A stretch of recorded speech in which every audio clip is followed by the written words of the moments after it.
kung siya man po yung nagsasalita. Mas maganda po siguro na tapusin na muna kung siya man po yung nagsasalita ni Zaldico ang kanyang mga mensahe, ang kanyang mga di umanong mga kwento.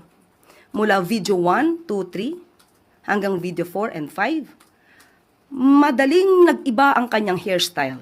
Kaya tuwing makikita natin at masasabi natin ang mga inconsistencies, maaaring magbago rin siya ng kwento. So dapat matapos muna lahat ang kanyang mga sinasalaysay dahil sa tuwing mapupunan natin ang kanyang mga inconsistencies, sumasabay po ang kanyang pagbabago ng kwento sa pagbabago ng hairstyle sa video. Hindi niya binanggit sa video 1, 2, ang sinasabing transaksyon ng 2022.